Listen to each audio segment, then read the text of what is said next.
Hello all, and welcome back to Tekkie's Transport. If you've ever been to Melbourne's inner south on a tram, looked at the area on a map, or ever been to Albert Park, you may have come across the sections of tramline that misleadingly look like a railway as opposed to a tramway. These lines are known as the Port Melbourne and St Kilda Light Rail, and have an origin story quite different to other parts of the network. The Port Melbourne and St Kilda Light Rail both, surprise surprise, go to the Bayside suburbs of Port Melbourne and St Kilda respectively.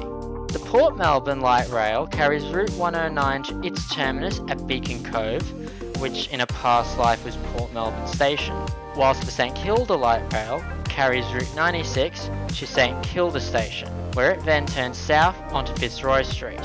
However, the Port Melbourne and St Kilda Light Rail lines didn't begin their lives as tramways, but instead began their lives as suburban railway lines.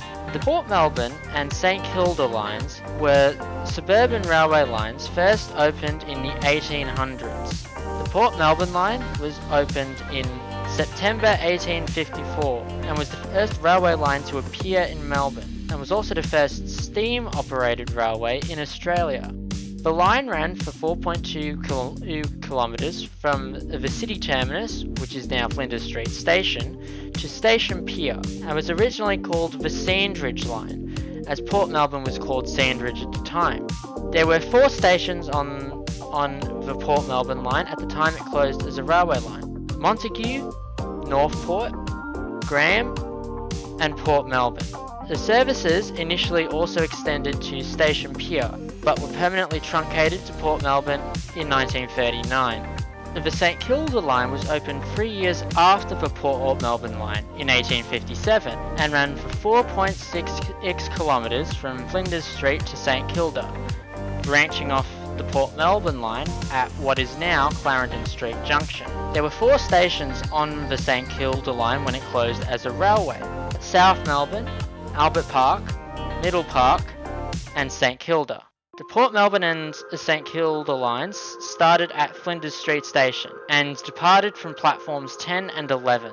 The lines then immediately turned southwest after the platforms to cross the Yarra River on the Sandridge Bridge.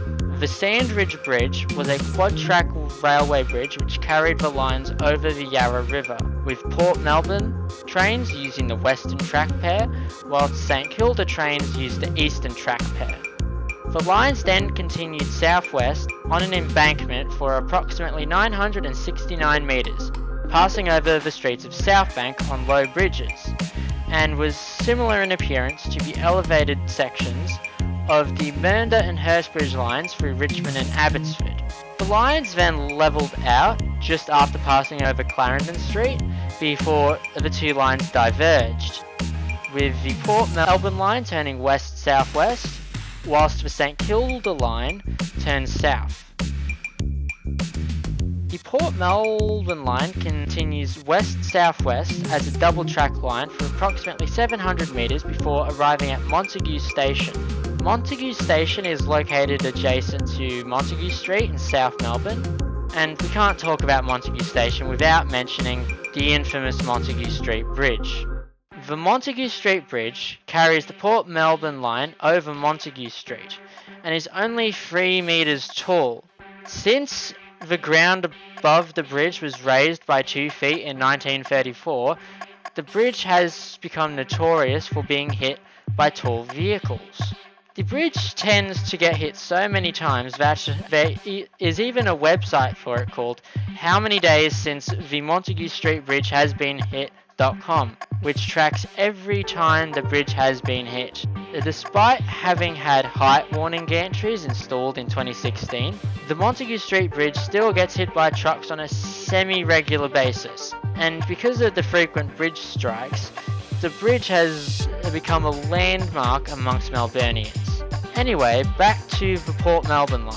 The line continues southwest for 550 metres through a large reservation featuring linear parks on both sides, before arriving at Northport Station.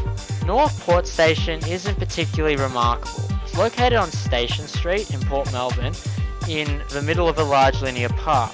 There are a couple of shops nearby, but the station is mostly surrounded by terrace housing. It's quite a quiet and pleasant place to wait for a tram. Continuing another 680 metres from Northport, the line arrives at Graham Station, which from 1969 to 1987 was the end of the double track on the line. Graham Station is located within a large linear park near Graham Street. Graham was formerly the junction for a branch line to Princes Pier, which was removed as part of the light rail conversion works. After passing under Graham Street, which was grade separated in 1970, the line makes a big curve south for approximately 300 metres before arriving at the terminus at Port Melbourne. The station features a heritage listed station building, which is now a medical centre and cafe, and is the only station building on the line that still stands today. Now on to the St Kilda line. After passing what is now Clarendon Street Junction, the St Kilda line makes a giant curve south where it ascends to pass over City Road and York Street before descending back to ground level to arrive at South Melbourne Station. South Melbourne Station is located at the intersection of Faraz Street and Coventry Street, and is located adjacent to the South Melbourne Market. The station building itself still stands to today and is now a childcare centre. The station footbridge also still stands today, though the original platforms cannot be accessed from it. After passing South Melbourne, the line passes through a 600 metre long cutting before it passes over the first and only level crossing on the line at Birdport Street and arrives at Albert Park Station. Albert Park Station is located between Faraz Street and Faraz Place in Albert Park. Like at South Melbourne, the original station building and platform still stand, with the station building having been converted to a Victorian Railways Antiques Museum, as well as a childcare centre. The St Kilda line then passes over Albert Road and runs along the southern boundary of Albert Park for 1 kilometre before arriving at the second last station, Middle Park. Middle Park Station is located on Canterbury Road near the Middle Park Village, which is a nice short strip of shops located on Armstrong Street. Middle Park Station is also located adjacent to Albert Park and springs to life during the annual Melbourne Formula 1 Grand Prix, which is held every March. The original station building was retained and developed as a cafe, whilst the original high level platforms were demolished to make way for the low level tram platforms, though the station building still remains at its original height. The line continues along the boundary of Albert Park for another 1.5 kilometres to arrive at St Kilda Station. St Kilda Station is located at the corner of Canterbury Road and Fitzroy Street, and rather uniquely for a railway terminus in the suburbs, featured a roof over the platforms which completely protected passengers from wet weather. The current tram platforms at the station are located at the site of the former yard, and the original station building now features a number of shops as well as a bar. So now we know where both lines went. Now let's look at the conversion to light rail. In 1983, the Keynes Junior government announced the conversion of the Port Melbourne and St Kilda lines to light rail. The St Kilda line was closed on the 31st of July 1987, with the Port Melbourne line following on the 10th of October 1987. The conversion involved reducing the track gauge from 1600mm broad gauge to 1435mm standard gauge, which is used on the rest of the tram network. The overhead power was also reduced from 1500 volts DC to 600 volts DC required for trams. The Port Melbourne line was also duplicated from Graham to Port Melbourne as part of the project, though the terminus at Port Melbourne is still single track. The St Kilda line was also extended slightly to extend into the line on Fitzroy Street, allowing trams to turn south down Fitzroy Street to head towards the heart of St Kilda. Finally, new stops were added on the lines. The St Kilda line received stops at the City Road, the Melbourne Sports and Aquatic Centre and Fraser Street. A stop was also added at the junction between the Port Melbourne and St Kilda lines to allow for passengers to change between the lines. A new track was added connecting the lines into Clarendon Street. Finally, on the 21st of November 1987, the St Kilda line reopened for tram operation, with the Port Melbourne line following on the 18th of December 1987. Now, you're probably wondering what happened to the section of the line going into Flinders Street. Well, the elevated section of the line through Southbank to Flinders Street Station was abandoned as part of the conversion.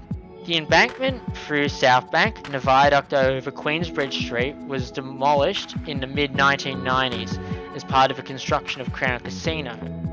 However, the Sandridge Bridge over the Yarra River was retained and the eastern half was converted into a pedestrian bridge in 2006. Platform 11 at Flinders Street was also closed and later demolished, leaving Platform 13 as a dead-end platform. Now, let's have a look at what's happened since the light rail opened. In 1997, Southbank Tram Depot opened on the site of the former Montague Station shipping yard, and subsequently received the tram stop on the Port Melbourne line, which is located 200 metres from the tram depot itself.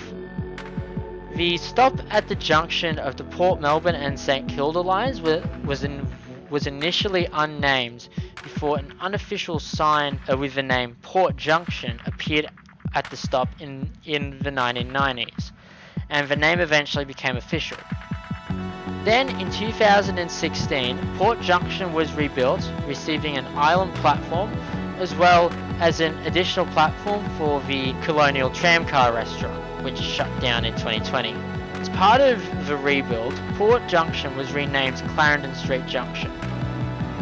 So that's the Port Melbourne and St Kilda light rail, an interesting part of Melbourne's tram network, and a valuable part of Melbourne and Australia's railway history. Now, I usually like to use my own footage for these videos, but as my own timeline only goes back as far as the mid-2000s, the historic photographs featured in this video were taken by the late Weston Langford, who was a railway photographer for many decades, and to whom we are grateful for preserving so much of our transport history. His photos can be viewed on his website, which is maintained by his family, and is linked in the description if you wish to have a look. Thank you all so much for the support for my last video. 7,000 views for my first video on this channel is absolutely insane, and I'd like to thank you all so much for the support. I would also like to announce that we now have a Discord server which you can join via the link in the description. Anyway, thank you guys so much for watching, make sure you like and subscribe, and I'll see you all in the next video. Thanks for watching.